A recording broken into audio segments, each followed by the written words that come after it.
Welcome back to the Sanford Stadium in Athens, Georgia. We're about to start the fourth and the last quarter for the day, and that's it. They have as many losses as they have national championships. 2 losses over the last 3 years, 2 national championships in 21, in 22. Carson Beck back at quarterback, and he's motivated. Still playing here in the fourth quarter. You look at other spring games across the country, maybe their quarterback will give them, first quarter, second quarter, but not many quarterbacks are going to play into the fourth quarter in a spring game. It's just different down in Athens, Taylor.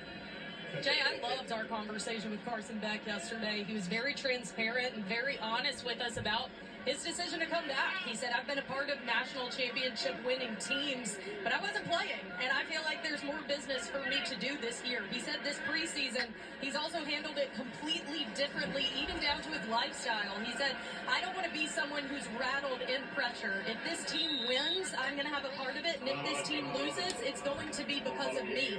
A lot of ownership, fully taking the reins, a much different Carson Beck approach than what this team saw from him last spring.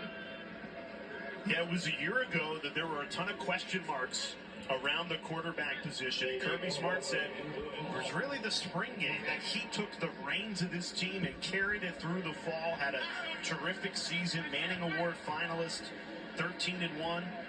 And it'll be interesting to see how he continues to progress now that there's no doubt about it. This is his team.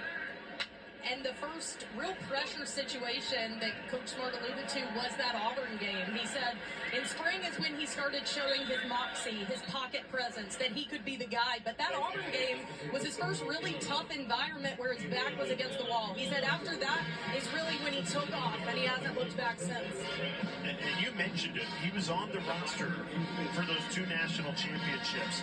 But he doesn't consider himself a national champion. He wants to be able to be the quarterback that brings another national championship here to Athens. That's a competitor.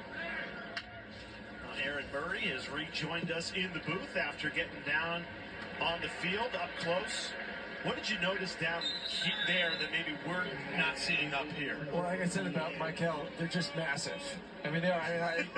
I cover this conference. I go to a lot of teams, and get to see them, pre-game warm-ups and on the field, see them when they put their shoulder pads on.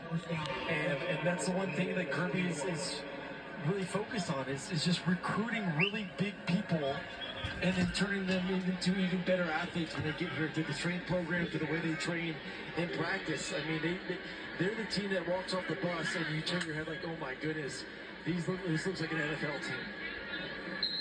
Quick hitter to Ra Thomas. He's another one in this wide receiver room. So you might not have the standout like a Brock Bowers or a Ladd McConkey, but the depth that you have at wide receiver, so many weapons at the disposal of Carson Beck. And also, Aaron, I mean, you played this position at Georgia. It's also on the quarterback to bring the best out of his wide receivers. He needs to make them better. Well, I think it's him making them better, which you put the ball in certain positions to give those guys the opportunity to make a catch. That obviously makes everyone look good. But I also think there's a trust factor, too, now. And you saw that last year, I would say, after the Auburn game. When he was able to find a way to win the game there on the road, I thought they started to see, like, okay, we got a guy at the quarterback spot. Let's start putting more of the offense on him. Now you fast forward to another spring, fall camp, and heading into the season. I think Coach Bobo and Coach Kirby Smart are saying, we have our number 1 quarterback in college football. Let's put the ball in his hands more times than not and see what he can do with it.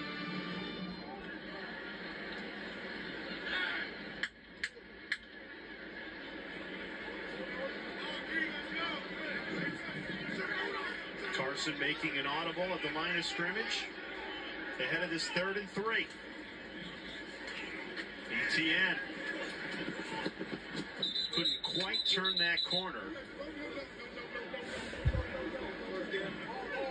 They put a lot on the quarterback, and Kirby's not shy. Even in the recruiting process, he'll tell a kid, hey, in our system, it's a quarterback system. We have a high volume of plays. A lot falls on your shoulders. It takes a special type of person to fit that system. It does, and which is why, the transition was almost seamless when it came to Monken moving on to the NFL and Bobo stepping in.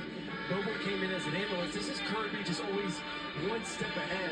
You bring Bobo in, a guy that's called plays at a high level. You have him learn from Monken. That way you understand, hey, I got Carson Beck ready to take over. Let's not change the system up on him. Bobo was able to take over the same playbook, the same terminology, put his little twist on it, but really allowed Carson to kind of take it and run from what he's done previously under Monken. I know Robinson moves the chains here on a 4th and 1, but look at Michael Williams. Wow. I'll tell you, that is a grown man, number 13. Reminds me of a guy I played against, Jadeveon Clowney. You just look at him from the defensive end spot, and you're saying, we got to find a way to get 4 hands on that dude because he's going to be a disruptor, both in the run game and the pass game. Has 2 batted balls, an interception. Just feels like he's always around the ball. To me, Williams and C.J. Allen are the 2 that have really popped on defense for Georgia. I mean, just the amount of plays that C.J. had last year. And I think with a young guy that was just a freshman and still is a freshman, playing that middle linebacking spot, you're having to diagnose the offense, make the calls. Everything's happening so fast for you. Now I feel like year 2 for him, and it's still going to continue to grow. You really, the game's going to start to slow down. You can make the call a little bit faster, get yourself in a better position to go out there and play fast.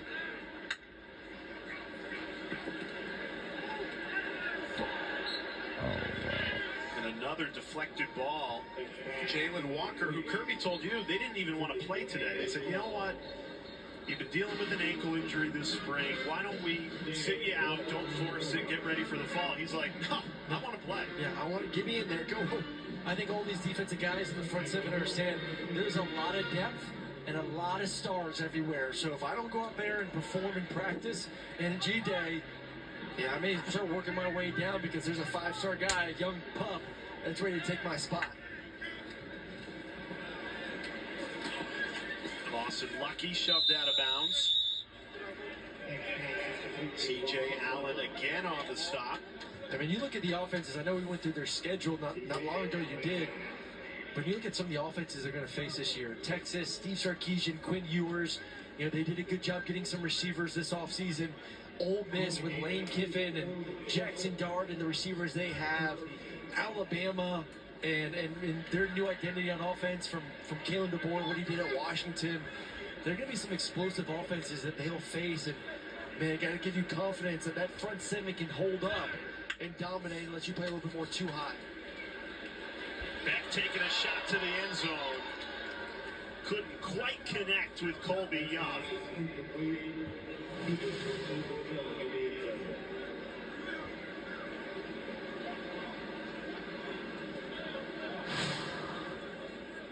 We on SEC Network Plus, by the way. Young, you're trying to give some love to a transfer who's come in and in just 15 practices made a big impact on the offense. You called it a home run transfer. He said, I don't know about a home run. Kirby doesn't like that rat poison.